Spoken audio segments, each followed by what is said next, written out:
We are taking you to Nice along the beautiful shores of the French Riviera. We'll walk the little lanes and look at some shops. We'll show you the beach, the open market at Cours Saleya, and bring you on a walking tour through the old town. We'll be spending 3 days in Nice because there is so much to see in the city and also in the nearby towns along the Côte d'Azur. Here we are arriving in Nice now. During the program, we'll be sharing with you detailed tips on how to get the most out of your visit. Great station. It's more of an old-fashioned station, and so you'll probably have to carry your suitcases down a staircase and then you walk through the underground corridor. But fortunately, there's an escalator that will bring you up into the main station area. And it's on the north edge of the city, so get a taxi. In our case, we'll be staying at a hotel down by the seaside at the Beau Rivage, ideally located near the old town, the water, and the new town. The first thing we want to do is head down to the waterfront, to the beautiful beach, and take some pictures. It's a lovely, long and broad beach, and we've got a sunny day in November to enjoy it. The beach itself is lined with hotels and apartment buildings for about 2 miles. It's not exactly a fine sand beach, it's more of a pebble beach, and the water is quite clean. You see they're fishing out there. Nobody's swimming in November. Nobody's even sunbathing, but just enjoying the sunshine and the sights around it. One of the greatest waterfront strolls to be found anywhere is this Promenade des Anglais. It's a broad pedestrian paved area running right alongside the beach with beautiful views out to the blue sea on one side and the grand old buildings lining the street on the other. It's been the main center of attraction in Nice for the past 150 years, ever since visitors have been streaming in. You see the Negresco Hotel in the background, one of the great 5-star institutions of the city. Here's the Opera Nice Côte d'Azur. The first opera here opened in 1776, and this building was created a century later. The south coast of France along the sunny Mediterranean Sea is one of the world's most beautiful destinations. Dotted with colorful seaside towns and inland villages, you'll find that Nice makes the perfect home base from which you can easily reach those other destinations like Cannes and Monaco. Nice has got the biggest collection of hotels. It's got a wonderful old town, a very attractive new town, great transportation with the tram and the major train station, and just a beautiful place to be. At the east end, the promenade changes name to Quai des États-Unis, the United States of America. And there's a lovely memorial in a Greek revival style there to thank the United States for their help in ending World War I. At this end, you'll find the Cours Saleya, just behind that memorial, a block inland from the water, one of the great outdoor food markets and picturesque spots of Europe. This plaza features fresh produce and flowers throughout the day, and many of these stalls are open right into the early evening, except on Mondays when it becomes an antique market and some other used goods peddled by colorful vendors. They've got a whole variety of furniture, there's clothing, jewelry, the usual, the bric-a-brac, the old books, antique electrical items, you've got old cameras. Well, when I travel, I am just a sucker for antique markets. I rarely ever buy anything, and I'm really not there to shop, to purchase. It's just to look around, to enjoy the people, to look at the other shops nearby, and have a look at all of these hundreds and thousands of items on sale. Inevitably, there's going to be some cafes near the open market as well, so you can stop for a break if you like, or just take a walk on by and check it out for later. Back into the market, you might even find something here that you want to purchase. It could be something authentic from the region.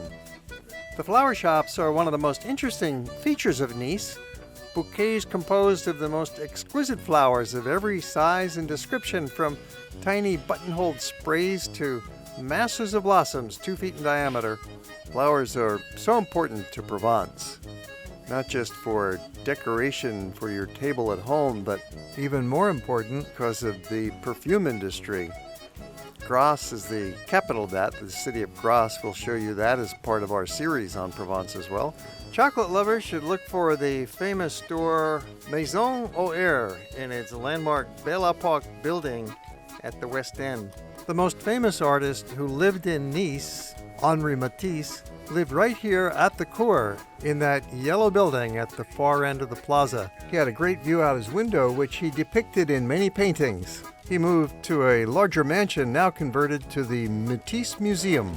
Matisse lived in and around Nice for his last 37 years, about which he said, "I couldn't believe how lucky I was." And then there's Soca. This is one of the great foods of the south of France. And Chez Therese is the place to go. Here I am with Therese herself. That was a treat. Soca is like a crepe, a flatbread, and it's quite unique because it's made from chickpea flour. And it's especially found in the Ligurian area, anywhere from Nice around the coastline into Italy down to Pisa. Well, of course, it's a food market, so there's lots of other eating options here at the Cours. You'll find bread and cheese and, of course, always lots of fresh fruits, ingredients for an instant picnic. It's nice to take a little time to sit down and relax at a cafe for a drink and a rest and some people watching. Instead of being in a constant rush while you're traveling, stop and take a look at the passing scene. The church facing the Cours is the Chapel of the Misericordia, or the Chapel of Mercy. It's built in the Italian Baroque style, constructed between 1750 and 1770 by some architects from Torino nearby. It has a very elaborate Baroque interior. You can even buy some original paintings directly from the artist, depicting the scenes all around you. That'll go nicely with the photographs that you're taking. Of course, olives are essential to the cuisine of Provence, so it's only natural you're going to find a shop selling olives and olive oils and balsamic vinegars of all kinds. Great variety here. Just inland from the Cours Saleya, you'll find the old town of Nice. For many visitors, it will be the highlight of the city, wandering through these narrow pedestrian lanes lined with historic buildings and shops, a lot of restaurants, bars, town squares with fountains and statues, a church here and there. It's just a great spot to explore and hang out. Called the Vieux Nice, the old town is home to art galleries, little shops, small restaurants, bars and cafes, making it the perfect spot for strolling. The old town maze of narrow lanes occupies a triangular slice about 300 yards long on each side. We're going to walk you through it day and night. So this old town is not a huge area that you're going to get lost in, but you'd be amazed at how big it seems as you're walking around because of all the little lanes and alleys that somehow connect and interconnect, so you might end up walking around in circles a little bit, which makes it seem much bigger than it really is. In the off-season, the character of Vieux Nice is quite peaceful with not many people and no cars, but in the summer it gets very crowded. Here's a map of the old town with a suggested easy route that'll take you right through and around the heart of the old town. You could do this in 1 hour if that's all the time you've got, or you could spend one day. As you enter the old town from the end of the Cours Saleya, one of the first streets you'll come to is the very atmospheric Rue de la Poissonnerie. And this has got more of the shops and restaurants that you'll find throughout the old town. The old town of Nice has a special charm that you just don't find in the rest of the modern city. So you really want to focus a lot of time in this fascinating pedestrian zone on the east end of the waterfront. And we'll point out a nice way to navigate through this labyrinth to get you in and around and show you the main highlights. There's a couple of main lanes. There's Rue Droite that'll take you right through the center of the old town, and then you take a left and walk along Rue de la Boucherie, and that'll bring you down to the Place du Palais and then back to Cours Saleya. So it's kind of a round trip right through the town, and feel free to wander up these little side lanes. The Old Town consists of narrow labyrinths, not really streets, more of a maze with blocks of shops of every kind along these narrow twisting lanes. If you come in the summertime, it will be a lot busier, so you take your pick. We suggest that you might visit during the off-season instead to avoid the crowds and enjoy the cooler weather. Europeans crave that brief summer sunshine, so work around their schedule and come between November and April when the weather is still wonderful. You'll be wandering this way and that as you meander through the Old Town, but you'll always come back to Rue Droite, which goes like a straight line through the middle of the Old Town. It's a good axis to get your bearings, to go out to the left, go out to the right, and then come back to the central spine. The Old Town of Nice is something very special, not so much because of historic monuments or great churches or important single buildings that are inside the Old Town, but just the total atmosphere, the environment, the simple walking lanes, the shops, and the people. There's actual locals living here, their kids are out playing, the residents are upstairs looking down from their windows, and you really get a feeling of community here, of authenticity, especially in the off-season when it's not too crowded with tourists walking through the lanes. That helps quite a bit too. Typical example of a staircase street. It branches off from Rue Droite. This is Rue du Molinat, and there are several of these side lanes that go up the hill. They're a regular street down on the flatland, and then it goes up, so there's no cars and, well, a few scooters perhaps, and motorcycles and bicycles, but largely we're entering a pedestrian zone, a typical local residential neighborhood. It's interesting to see here the working population at home.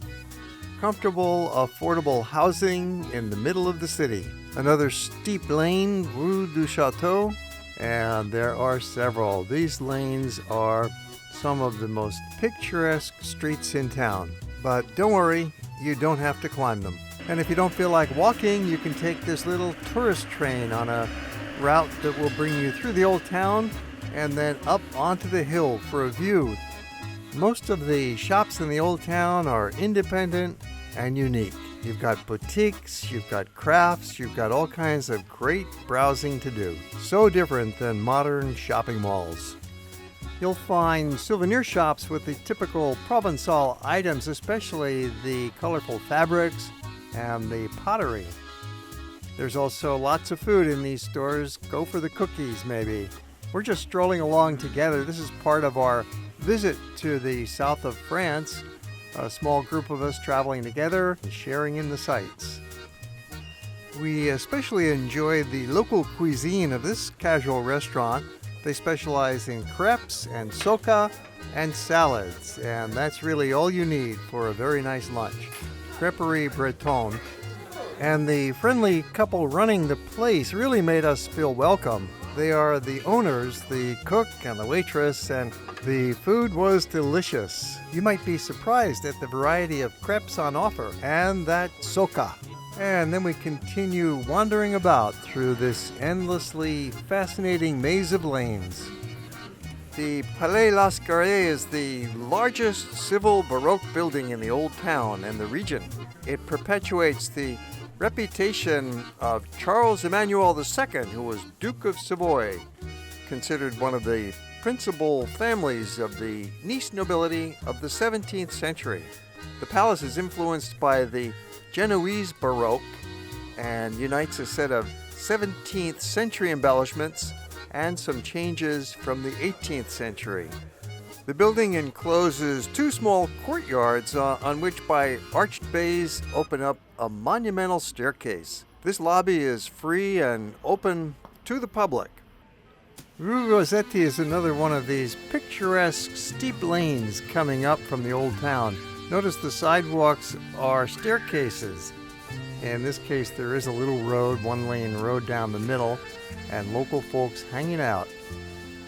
Rue Rossetti is just a few blocks long, but changes character several times along the way from the hill swooping down, and then it leads into Palais Rossetti, kind of an Italian-style architecture as you find throughout the old town, and this is a great gathering spot. We'll show you more of this place in the evening. You can see on the map how Rue and Palais Rossetti are right in the middle of the old town.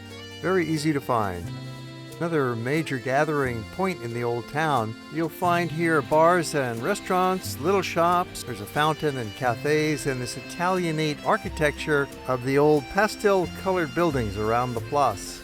Because of its central location with so many roads going through, you'll probably return here a few times during your visit. The Cathedral of Nice is located on this square. It's Cathédrale Saint-Réparité, and this is something that could be in northern Italy. It's beautiful with these colors and the Baroque styles. It was built during the second half of the 17th century, a time period when this area was more Italian than French. The interior of the church has 10 chapels with a floor plan in the Latin cross that was based somewhat on the Church of Santa Susanna in Rome. Typical of the Italian Baroque, it's highly decorated, many paintings and architectural flourishes.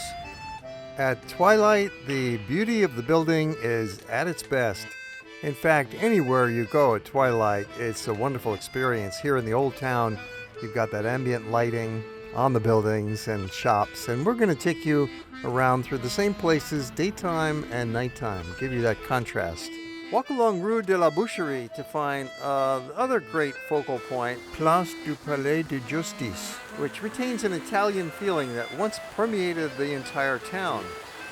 It's got French sidewalk restaurants serving crepes and wine, and a neoclassical courthouse looking like a Greek temple.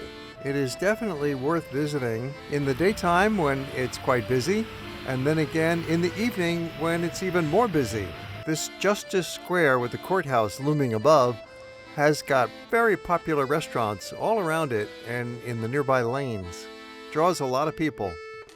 Quite close to Palais Rossetti, it just takes a few minutes to walk over here from practically anywhere in the old town. It's very safe walking around in the evening in this old town area, especially on the main lanes where you've got the shops, there's people, everybody is out and about, as long as you're out there at a reasonable hour from twilight right on up through the end of dinner. The social life here at the Place du Palais de Justice is even busier at night than during the day. In fact, so popular that at 9 p.m. many of these bars raise their prices, so you might want to get in and have your drinks by 8:30 and then settle in for dinner somewhere. Of course, the hour of sunset varies considerably during the year. For example, in December, it gets dark at 5 p.m., and in the middle of June, it gets dark at 9:30 p.m. Either way, you're sure to enjoy an evening stroll. We'll continue our look at Nice in the evening in a related movie.